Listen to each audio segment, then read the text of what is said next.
범인이 모르는 추리극 같은 거고 시즌 1은. 시즌 2는 범인을 이미 알려주고 시작하는. 하지만 이 범인이 그럼 어떻게 자기의 범죄를 기훈이 이제 이 게임을 주최하는 사람들을 찾아내기 위해서 이제 다시 게임에 참가하는 것이 이제 시즌 2의 이야기인데요. 서울로 가주세요. 얼마만큼 이런 상황을 만든 사람들이 정말 벌을 받아야 되겠다라는, 그래야만 한다라는 그런 마음이 가장 중요했고, 그 게임을 지금도 하고 있다면 참가자를 모으고 있을 겁니다. 기훈이 현실적으로 가장 처음으로 찾고자 하는 사람은 당연히 밖에서 활동하는 딱지남일 거라고 생각을 했어요. 딱지남을 찾아내려는 게 기훈의 가장 첫 번째 미션이고 가장 1화의 주된 이야기가 될 거라고 생각했고, 그들이 만난다면 어떤 일이 벌어질까, 그들이 다시 해야 한다면, 거기서 출발을 해서 1화의 이야기를 만들었습니다. 저랑 게임 한번 하시죠.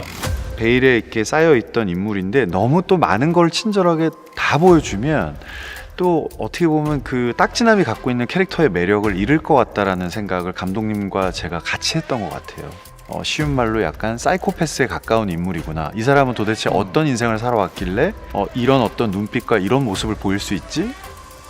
공유 씨가 워낙에 캐릭터를 잘 살려서 연기를 하셨기 때문에 굉장히 아주 기괴한 캐릭터로 연기를 하셨고, 이제부터 게임을 하겠습니다. 여러분들이 하실 게임은 가위, 바위보, 하나 빼기입니다.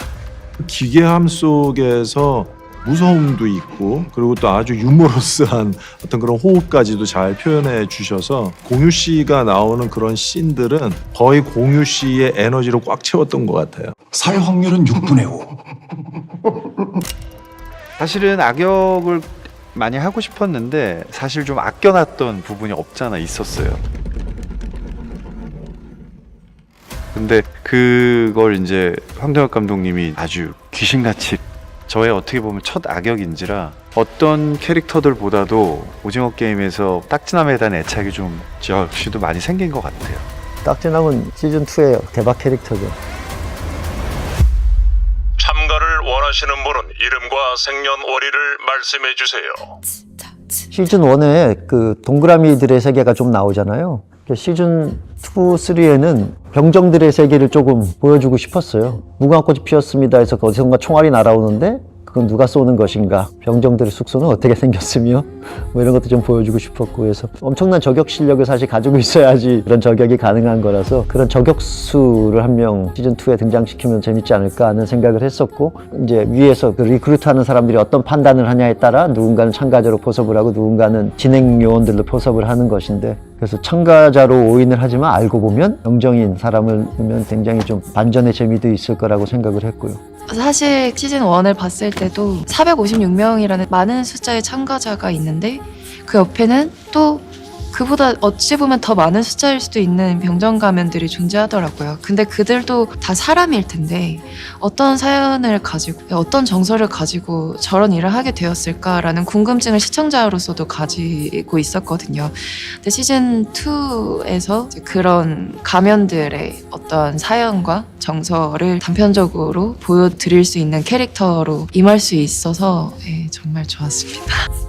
사실 처음 노을이 그 게임에서 일을 하게 된 건 삶에 희망이 없는 사람들을 고통 없이 편하게 보내주어라 라는 명분의 의무를 갖고 참가하게 되는데요. 어떻게 보면 자신의 상황과 비할 수 있는 그런 고통을 안고 사는 사람들을 고통 없이 편하게 보내주자라는 생각을 가지고서 게임에 참가를 했던 것 같고, 동의서체 사망! 참가자 과반수가 동의를 하면 게임은 중단된다.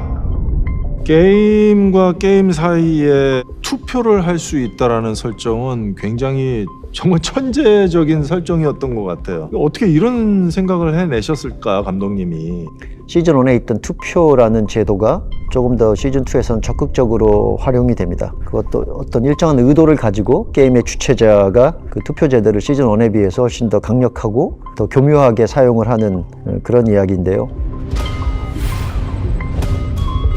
근데 이것이 굉장히 민주적인 방식이라고 느껴지기도 하지만 어찌 보면 굉장히 무서운 것은 공개적으로 자기가 O를 누르는지 X를 누르는지를 모든 사람 앞에서 보여주면서 투표를 하는 방식이기 때문에 어떻게 생각하면 굉장히 잔인하죠. 우리 다 같이 한 게임부터 하기로 했잖아. 그지? 시즌 1에는 없던 혜택을 줌으로써 또 교묘하고 자발적으로 속행이냐 중단이냐를 가지고 서로 양쪽으로 갈라져서 더 격렬하게 갈등하고 대립하는 과정이 나옵니다. 지금 뭐 대한민국 사회뿐만이 아니라 전 세계가 어떤 이런 분열과 갈등, 증오 같은 것들이 좀 점점 더 격화되고 있는 모습을 보이는데요. 뭐 그것은 종교에 따라, 이념에 따라, 출신에 따라, 성별에 따라, 인종에 따라 어떤 그런 것들을 좀 더 상징적으로 표현하고 싶은 제 마음에 그 O와 X로 갈라진 집단들이 어떻게 갈라지고 어떻게 서로를 증오하고 대립하고 갈등하는가 라는 것들을 시즌2에 한번 묘사를 해봤습니다.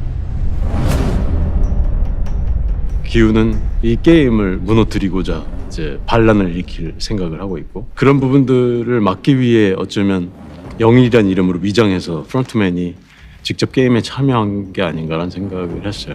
전 뭐 기훈 씨가 정해주는 걸로 할게요.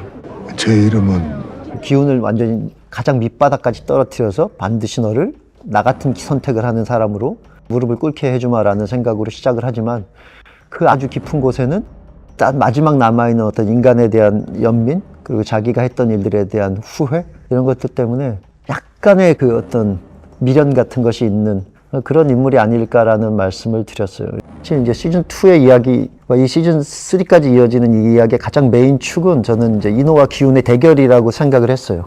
그게 무슨 싸움의 대결이 아니라 어떤 신념의 대결 같은 건데 이노는 인간은 그럴 수밖에 없는 존재다라고 이야기를 하고 싶어 하고 기훈은 그것은 틀렸다. 인간은 얼마든지 그것과 다른 덜 이기적인 선택을 할 수 있는 존재다라는 걸 증명하고 싶어 하는 건데 그래서 자신이 직접 그 게임 안에 들어가서 계속 기훈을 시험에 들게 하는 인물로 이노를 만들고 싶었습니다. 그래서 또 동시에 일람이 그 게임 안에 들어가서 느꼈던 기분들을 이야기하잖아요. 그래서 그것과 마찬가지로 이노도 한번 그 세계를 다시 경험해 보려는 오랜만에 그런 충동도 있었을 것 같고 그런 이유들로 인해서 이노가 그 게임 안에 들어가면 재밌겠다라는 생각을 했고 똑같이 1번의 번호를 달고 들어가서 투표에서 일람과 전혀 다른 선택을 하는 모습으로 첫 등장을 하면 가장 강렬하지 않을까라는 생각을 했습니다. 그래서 이노를 게임에 참가시키게 됐습니다. 제 와이프가 많이 아픕니다. 전 저 돈으로 제 와이프하고 애기 꼭 살리고 싶습니다. 이노 또한 처음에는 맨 처음 오징어 게임의 참가자의 입장이었기 때문에 아마 이 게임 안에서 게임을 하고 있는 많은 참가자들과 크게 다르지 않은 그런 어떤 사람이었을 거라고 생각을 해요. 근데 이제 그 모든 과정을 지나면서 많은 부분 변화된 부분도 있고 그렇기 때문에 굉장히 복잡한 감정을 가지고 물론 자기의 목적은 분명히 있지만 여전히 남아있는 인간성이라는 것이 있기 때문에 매 순간 굉장히 많은 감정들이 오고 가는 그런 느낌이었을 거라고 생각을 해요. 여러분, 이제 우린 저 계단 위에 있는 가면 쓴 놈들의 본부로 가려고 합니다. 그 죄값을 치르게 할 겁니다. 기훈은 굉장히 무슨 군인이 아니기 때문에 대의를 위해서 소수의 희생은 뭐 불가피하다 이런 생각을 갖는 캐릭터가 아닌 것 같았어요. 그런데 시즌 2에서 게임이 계속 거듭 진행되는 과정에서 함께 나가야 되는 쪽으로 생각을 바꾸지를 못하면서 갈등이 많이 쌓였던 것 같아요. 그러다 보니까 이러한 인간 이하의 생각을 하고 인간 이하의 행동을 하는 인간들을 처단해야 되겠다. 그 방법이 어떤 방법이든 간에 이 피해자들을 더 이상 생기지 않게 해야 되겠다라는 그 생각이 기훈의 어떤 그런 그 자신이 가진 그런 목표가 아주 맹목적으로 이제 뛰어갈 수밖에 없는 그런 동력을 만들게 된 것 같아요. 정배야, 가자.